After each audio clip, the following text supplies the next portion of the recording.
got said. Correct. And just to be clear, Tom, I'm going to be very careful not to ask anything about pricing. So I understand that's not your area. So continue. Yeah. Yep. Yeah. And so one of the things that I think is particularly important with respect to FIOS is the guild system. And so we just released 5.3 of the Litcraft Experience game. And the guild system in that, to me, is at the heart of where the crypto gaming space has thrived. And that's why it's so important. So when you look back at Axie Infinity, I think, that was the first kind of big game that took off and then drove this revolution in Web3 gaming. And a big part of what really kind of drove their success and what really kind of made it happen was the scholarship programs they had. So, to play Axie Infinity, you need Axies, and they got to a point where they were expensive. And so a lot of people that wanted to play, couldn't afford to get into the game. And so these other groups implemented what they called scholarships. And so the scholarships were, I'll buy Axies for you, you can play with them, and then we share, upside of what you play for. And so that overall concept of having people kind of support, groups, and there were Axie guilds, that kind of grew things, I think is pretty important in the Web3 space. And so Litcraft and Devve are building, the game, and we're partnering with, Forever on the FIOS token, and Forever is managing the FIOS token. But a big part of how those will be integrated then is with the guilds, and it's very similar to how the overall philosophy of what drove Axie. So the idea is that people can create their own guild, they can get FIOS. You don't actually stake it, but it's similar to staking it. So you just need to build a treasury, and if you build a treasury in your guild, then everybody in the guild earns more, and then for your role in managing the guild, you earn a bit of what everybody earns as well. And so it's kind of making the mechanics of what scholarships were in Axie Infinity available, probably in a little bit easier to use way. So that's pretty important, and the hope is that. So let me ask you this, Tom. I'm trying to understand. So on the scholarship program, what this means is if someone has all these NFTs and has the access to the game to literally start earning, that means can you rent out the game for someone to use it, or can you lease your NFTs? Is that what we're talking about, or something different? Yeah, it's similar. It's similar to that. So the idea is, so let's say you're a FIOS holder and you don't want to play the game itself, but you don't mind the idea of managing kind of a group. What you could do is start a guild, and then you can bring in members, and then all the members that play in the guild, they can earn for the guild. So as the guild owner, this will work very well for influencers that has large communities, right? I mean, this would be totally. Influencers would be great to build guilds. Exactly. Or the whales. Again, there's a lot of people, I think, that own FIOS that aren't interested in playing the game, but have communities of people that want to play the game. And so if you start a guild and you again, it's not state, but if now you are the percentages sets? Or is it something that the owner of the guild will decide what the percentages will be, the split? The split is set right now, but we can evolve it over time. Okay. So in general, if you have a diamond level guild, so you have a larger amount of FIOS in your treasury, it'll be. The number's a little less right now, but you will be required to stake FIOS to have access to it. Yeah. Okay. You have to keep it held in your treasury, and we just update it month by month. But it doesn't have to be staked for X amount of time. Yeah. So if you decide not to hold the treasury anymore, then you can sell your FIOS or do whatever else with it. But then your guild kind of loses its status. So it's similar to staking, but it's a little more flexible because you can unstake, when you want. So it's like kind of monthly staking is another way to look at it. I really like that. I do like it. I remember other projects that did something like this or talk about it. But with the ecosystem that Litcraft has and Devve, of course, this is huge. Of course, now we're talking about an exchange that is going to be connected to this as well. So go on, my friend. Yeah. So the hope then is that a lot of groups, like you said, KOLs or influencers, or whales, that don't necessarily want to play the game themselves, but have communities they can tap into. They can, get these Litcraft guilds going, and then have the treasuries of Fios, and then earn from managing that group. And then people in the group have a good incentive to get into these guilds because they earn more than if they, are just playing outside of a guild. So they earn more, and the guild owner gets a percentage of everything that they own. So it's win-win. Will this be applied for all those new games coming into the ecosystem in the future as well? Yeah. So this is going to be the heart of everything that we do in tokenization. So again, this is probably another point to look into or to describe is, Fios isn't just a single video game token.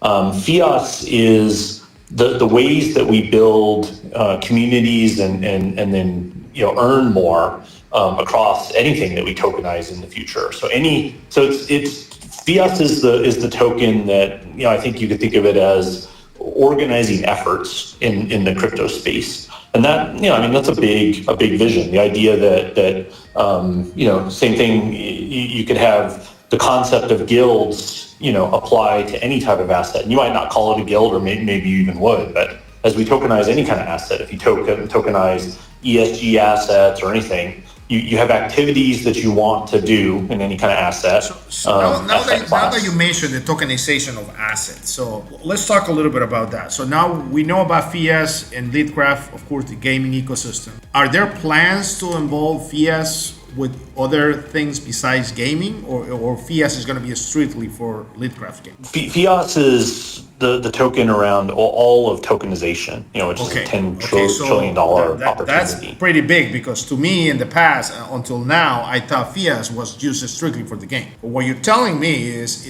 in the near future, we know how big the tokenization of asset is. Fios will be directly involved. Yeah, and so Fios is used to organize people's efforts and make it where people can earn more for any type of tokenization class. Where Devve, is used for the transfer of value and interacting, on the exchange, and the mechanisms for managing the ESG space, and then selling for investments into the evergreen fund, those types of things. So the tokens will work well together in this bigger vision of everything we do. I mean, I'm telling you, you just blow my mind, right? Because I think people have thought of it as just a game. Yes, for some reason, as we get more assets, that's exactly what I thought before. So there you have it, guys. If you had the same idea that I had a minute ago, now you understand the potential that Fios has. So, and then all these benefits will be paid in Fios tokens, or there will be another mechanism to earn. You could do anything, right? So you could make it where, let's say you wanted to have kind of localized ESG cleanup efforts where you clean up plastic off the beach. I'm just making this up off the cuff right now, but you could have it where you have guilds that people do efforts, and it can tie into real world tasks as well as virtual tasks like playing a game, but it also could be cleaning up plastic on a beach. Or clean up plastic somewhere else, or it could be cleaning up rivers in the Philippines or whatever. And then you could have whatever upside people get, including cash, be increased by being part of these guilds. And then guilds are a nice way to have kind of the financial links together, but guilds are also a way to interact with friends, interact with people that have similar interests. Interact with. So the guilds is like a community, right? Where you have so any type of community, right? That would be a lot easier for me, at least for me. I'm from Latin America, so I speak Spanish. So when you say guild, I had to go to the dictionary and translate. So, but now I do understand now. So and here's another example. So if I have a gold mine and I want to tokenize the gold that I'm getting off the ground, and I do it through Fios. And then I can tell my community or my whoever's part of the guilds and say, listen, I want to pay you in US dollars, or I want to pay you rewards in gold, or I can do it in fiat. So that's going to be very customized for what I can hear. Yeah, I envision FIAS being a mechanism to drive um, just the communities and community efforts, but then the rewards that the communities get, can be anything, So and then you increase those rewards based on your FIAS ownership, and then as you do that, then there's more and more places where you can tie FIAS into those activities as well. I love it, man. I mean, literally, there's endless possibilities on this. And Yeah, I'm glad you brought it out like this because now I understand it better. Yeah. When you think of human endeavor broadly as a category, and incentivizing things, and so I think the way it kind of ties in early with what we're doing to where we go eventually is we're talking about overall tokenizing assets, and gaming is a beachhead. So in the same way, FIAS is linked in with gaming to start. But overall, a lot of what we're doing really is gamification, and you can gamify and again put incentives that people like to take part in across any kind of industry and any kind of tokens. So the way that the game eventually evolves into all of tokenization, FIAS eventually evolves into any type of incentivizing across any other type of asset. Beautiful, beautiful. Now, here's another question. I don't think it really, but I'm going to ask it anyway. They say, are you guys ever going to open a casino? I don't know. So there's nothing to report there, but actually there were some conversations. But it is possible. From what you're telling me, it is possible, right? I mean, if you get. Well, I think the way to think about that type of thing, so we're in the U.S. and the U.S. is tough, place to run anything kind of blockchain related, and hopefully that changes soon. With the way it's kind of the pendulum feels to be swinging the other way, and the way it's kind of taken a life in the political system. You could see where a lot of the handcuffs that we've had that keep us, like, all I really have wanted is tell me what the rules are, I'll follow the rules. Correct. But tell me what the rules are and we'll move ahead on it. And so it feels like we're headed to that's you're right. Happen. It's changing. It's coming. I mean, that said, with respect to casinos, then I think our technology is applicable in so many different areas. And so what we could do is same way that you can use AWS for any type of business.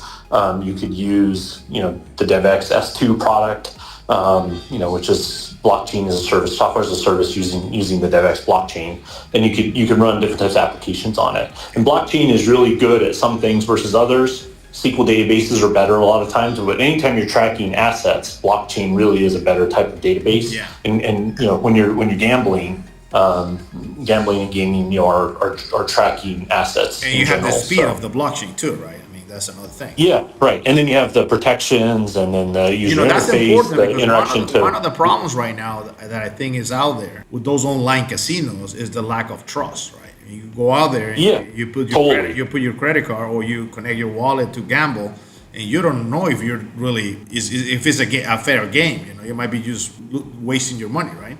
Yeah, gambling is a place where blockchain really can shine because it's an auditable record of everything that happened. So, I mean, even for regulators, it's a regulator's dream. Everything that happens is auditable and transparent.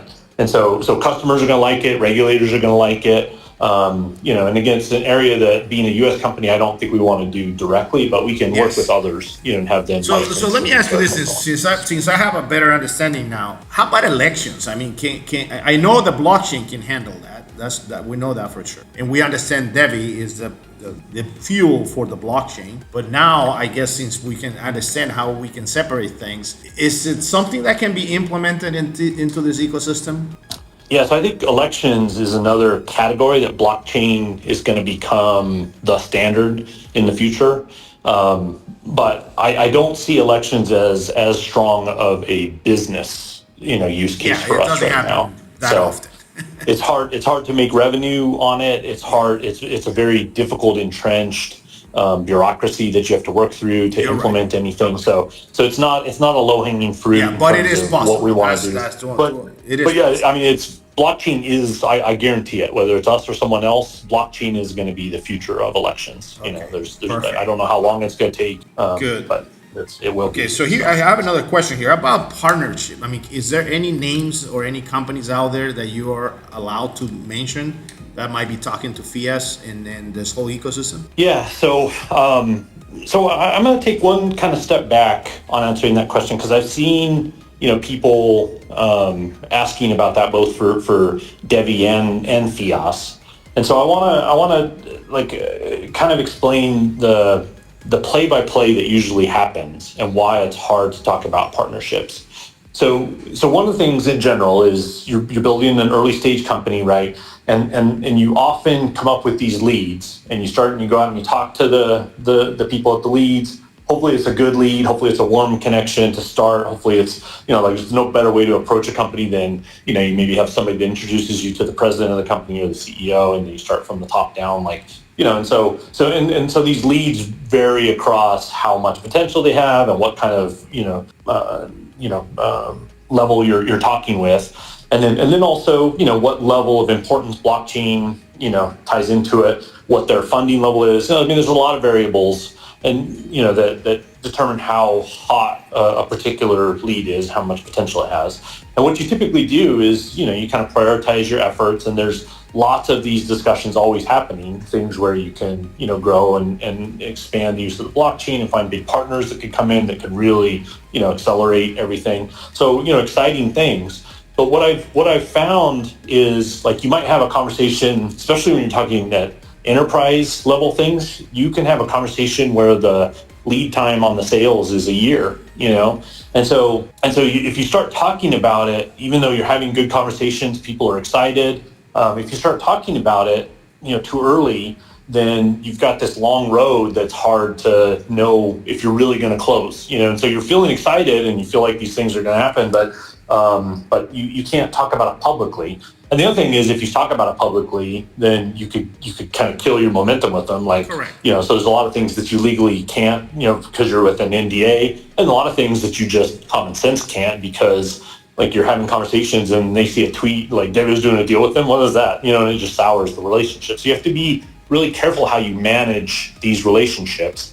And I've had, deals where I've worked with an enterprise, Fortune 500 companies for a year, and then ultimately it doesn't, go through, and you had all this excitement along the way, but that happens. Yeah. So those are the constraints that when we're talking about, partnerships and leads, it's just hard. It's hard to talk about things too early. All of that said, so with that big caveat, I went through things with Ray yesterday, and we were talking about specific leads that we have, and there are things that I'm really excited about, so I can't describe them because it's still too early. The community needs to understand that all these deals need to be secure first.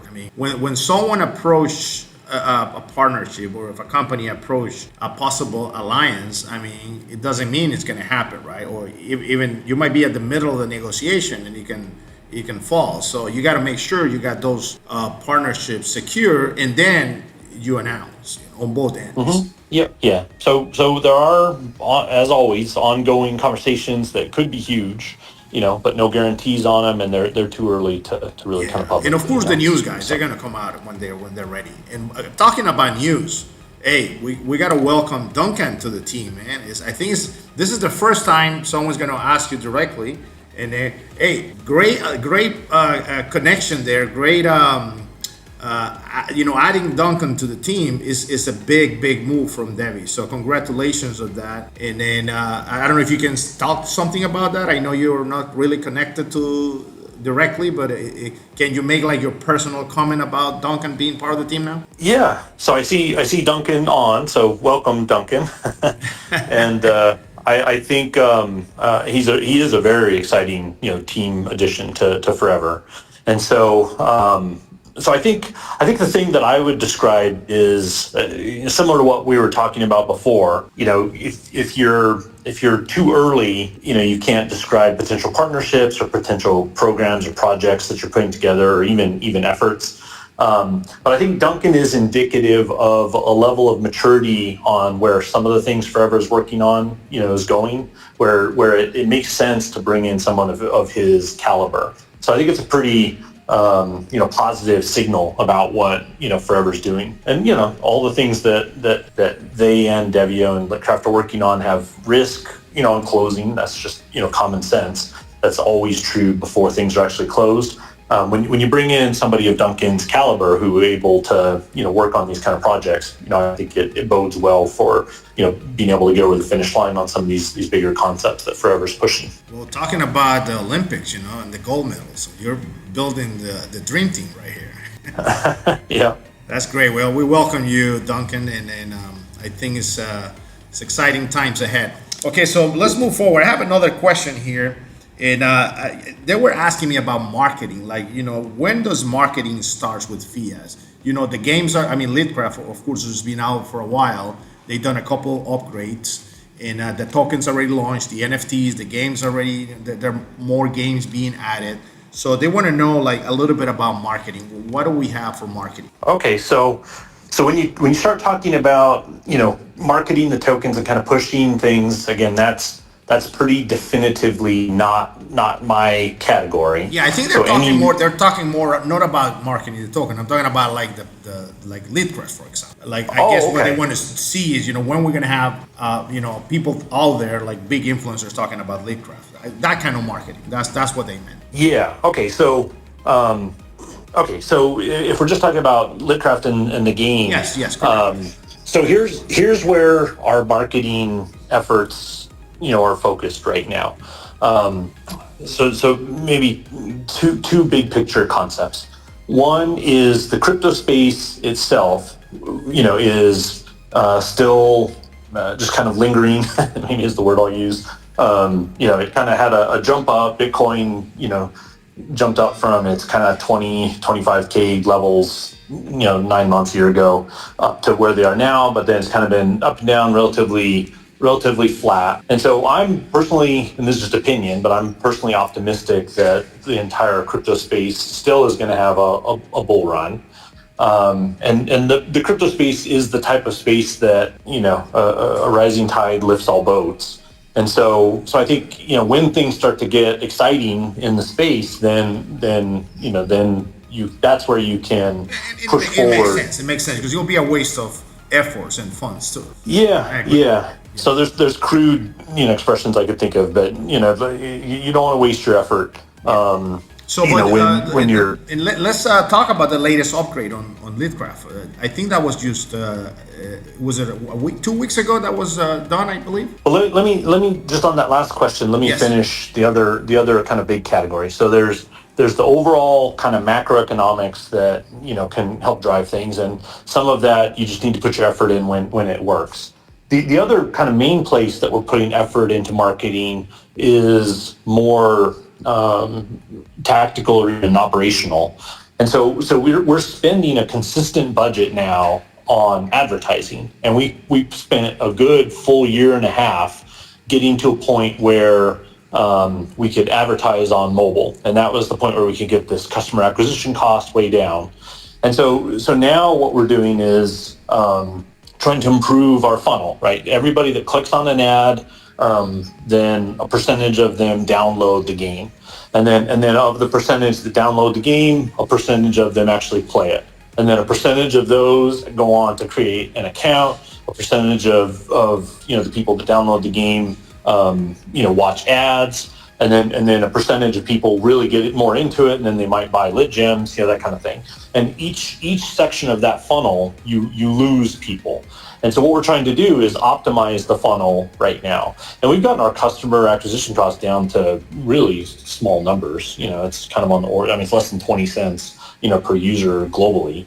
And then, it's more expensive in the US, of course, but, US customers have more potential to make more revenue per user.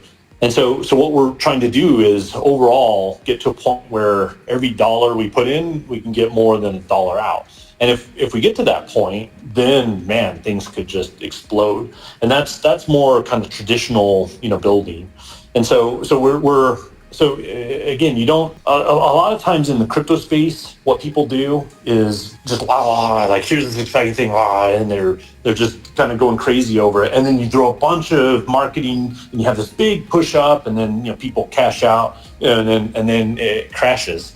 we're as we always have been, building a real business where we're trying to do things in the same way, and it doesn't make sense to spend a bunch of money on marketing before you've gone through all of that optimization on your funnel when you're building a real business. And so that the marketing side of things is active, ongoing. I went over an hour of it today with my team, kind of going through and understanding where we are and what things we need to do to improve that funnel. And it's all moving. And it feels to me like we're within spitting distance of getting to that point where when we put $1 in, we get more than $1 out.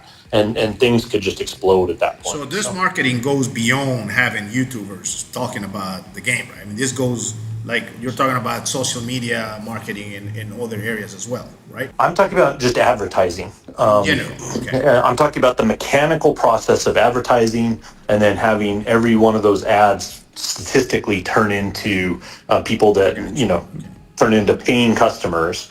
And then once you put in $1 and you get more than $1 out, then you can just start really increasing your budgets, and that's why I say things could tip and really start exploding. And it's a lot of work, and it's difficult trying to go through and find. We're putting more and more effort into statistics and data. The other thing that's important, I think, to understand about the overall DFE, digital financial ecosystem, is it's got tons of games and content in it, and it's a perfect solution for a data-oriented ecosystem. And so we could even bring in artificial intelligence and try to hone and find out like what really gets people in, what makes it sticky, what ultimately leads to sales. And then if you get to that point, again, the overall premise of Litcraft and the DFE is that the users are the ones that get the lion's share longer term of the upside. And if you get to a point where we can just through ads and the lead gen sales put $1 in, get more than $1 out, then you can start just really growing at a much faster rate.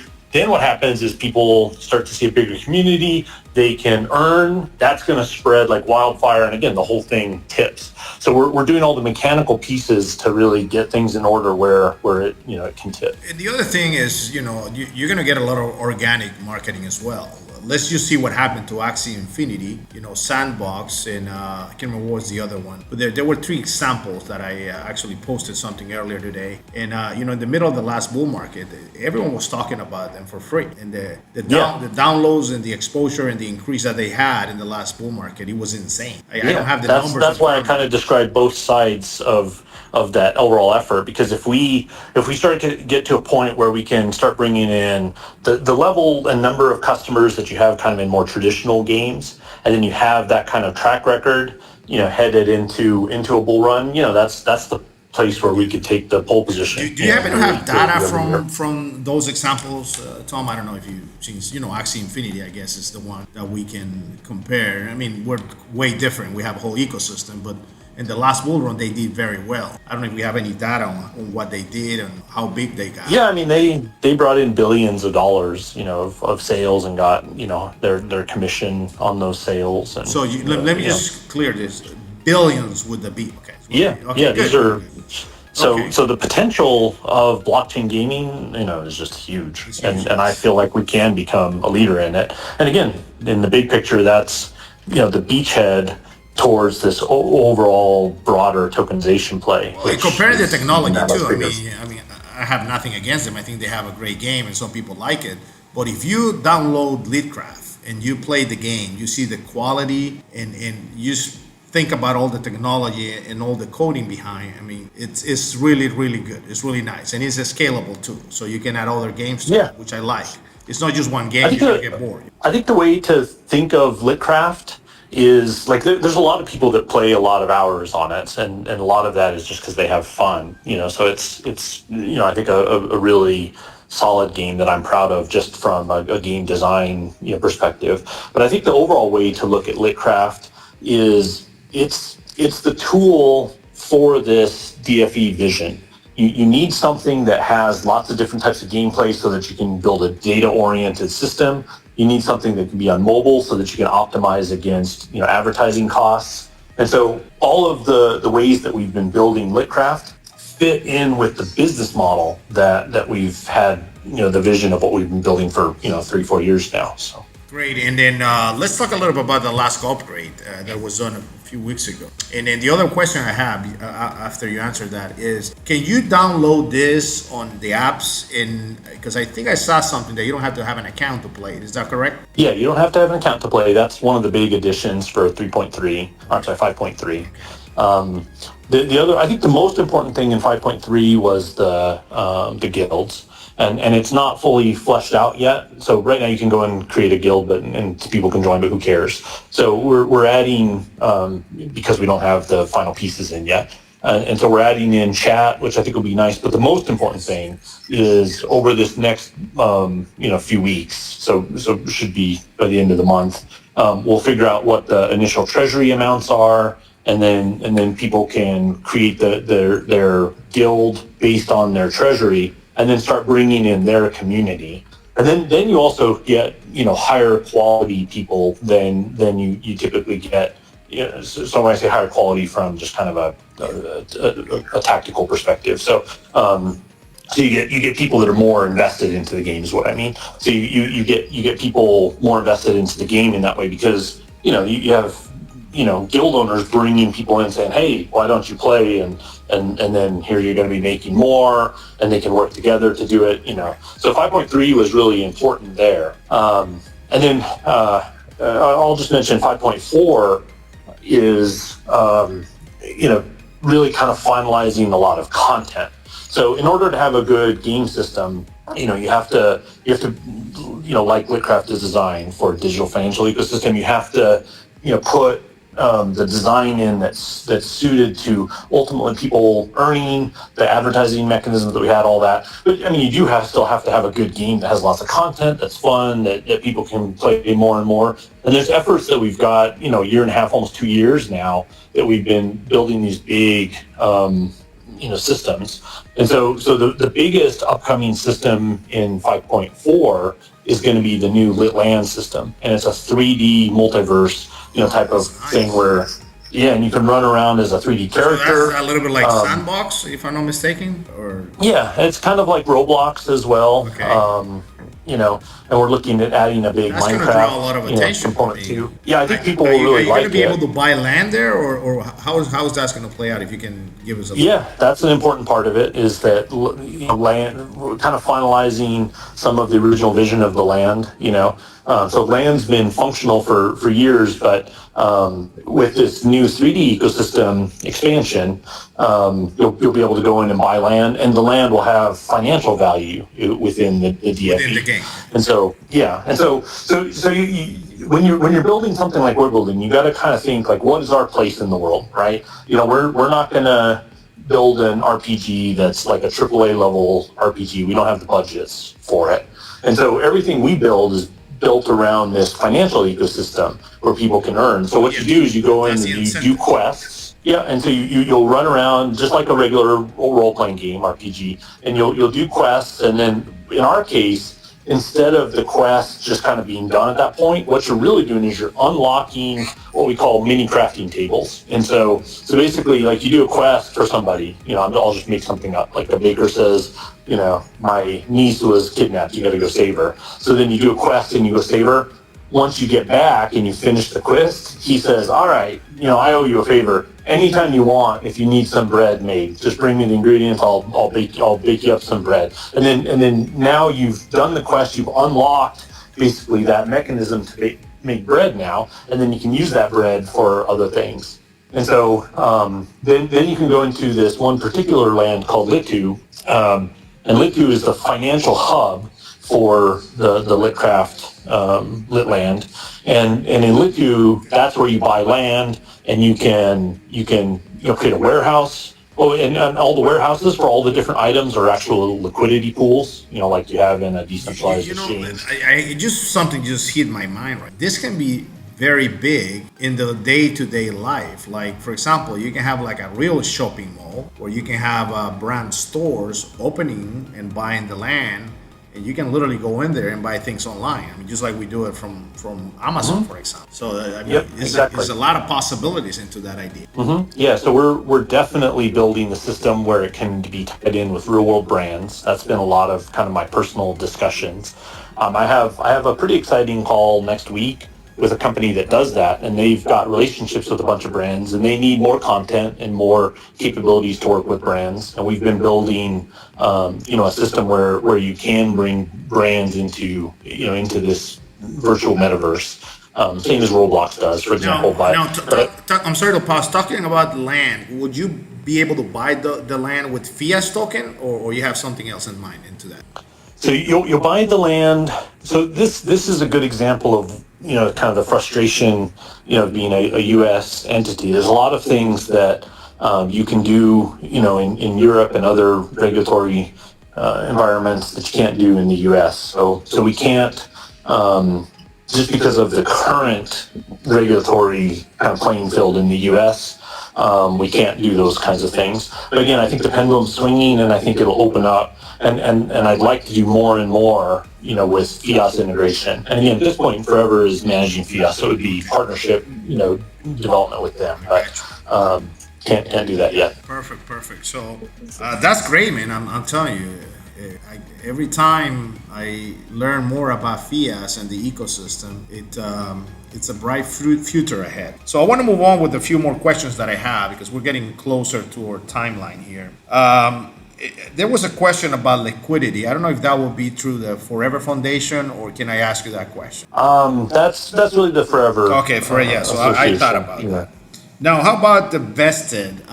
When does the vested ends for those that bought pre-sale and those airdrops? Do we have time for that?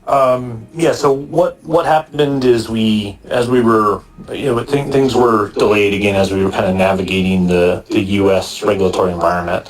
And so what we decided is to accelerate the vesting. So the vesting is 6-month vesting. So both Devve and Fiat, the vesting of those tokens. Okay, so that would be. I know Devve is November. November, December-ish.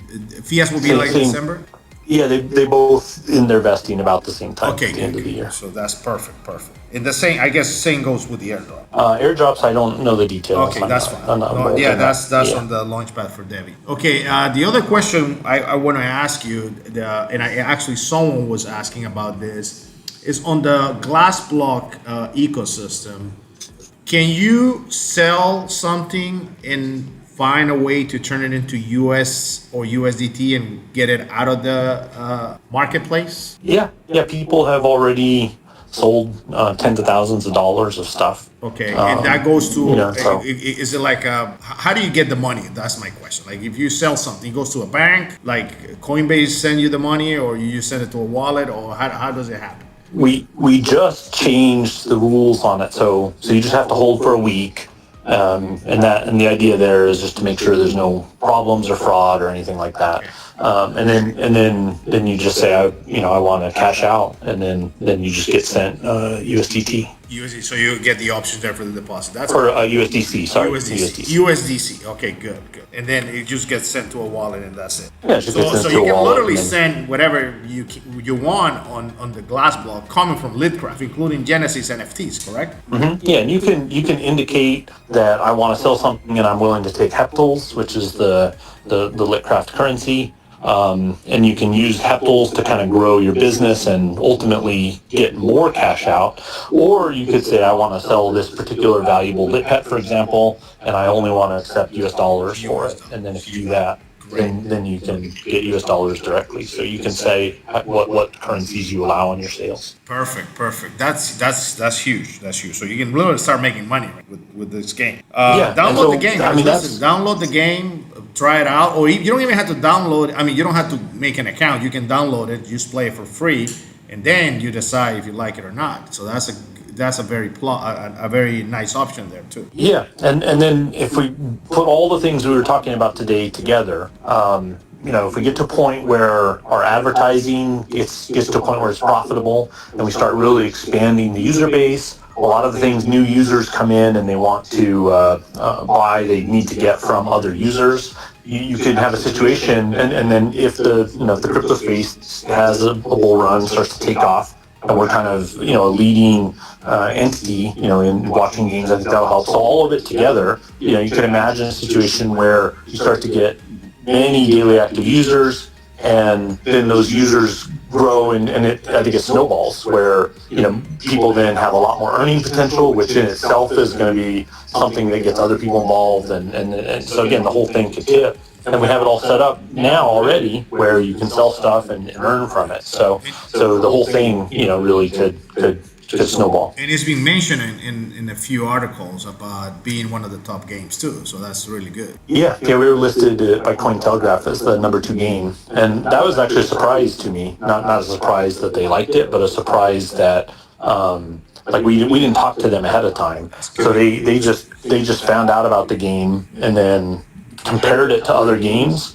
and I think they just kind of said, the other games are a little rough right now. Here's a real game. I think that's why. And then let's face it too. Once those gamers out there that are creating content and on YouTube, they start and TikTok and Instagram, and they start learning about Leapcraft, this thing is just going to explode. So yeah.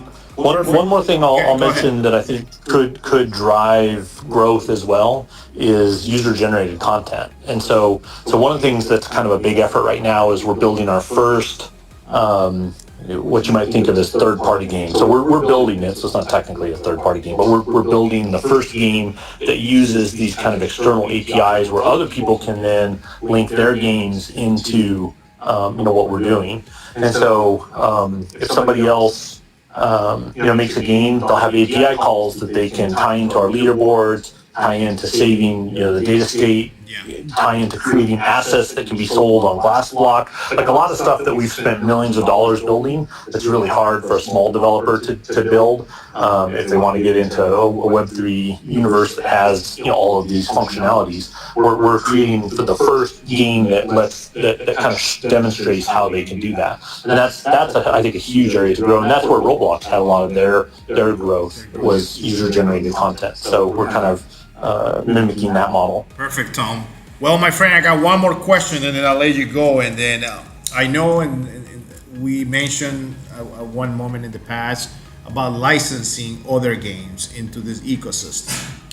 Can you talk to us a little bit about that? If there's anything out there that we should know? Yeah. So I have licenses lined up, and so licensing in general is a tough thing to do. And in my first company, I licensed on the order of about $100 million of video game development, including all the way up to AAA level games.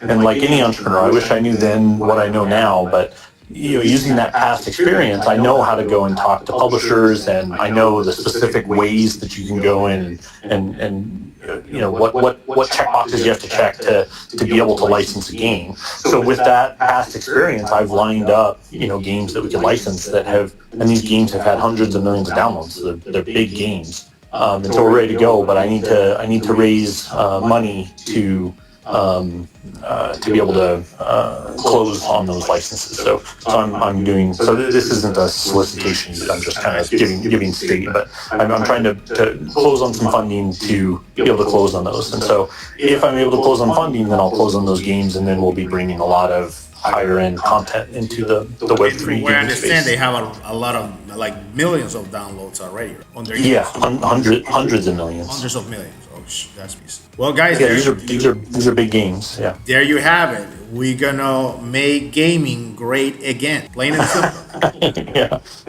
Okay. Yeah. So there again, like everybody who knows me and followed me over the years, I don't hype things more than I have. So to be clear, there's no guarantees on closing on those games. But we're lined up. I'll do that part for you. Okay. Okay. Well, Mr. Tom, I really appreciate your time, my friend. Thanks for everyone that joined. This is being recorded, so you guys are going to be able to watch it later, share it, and it's going to be on X, and it's going to be on YouTube as well.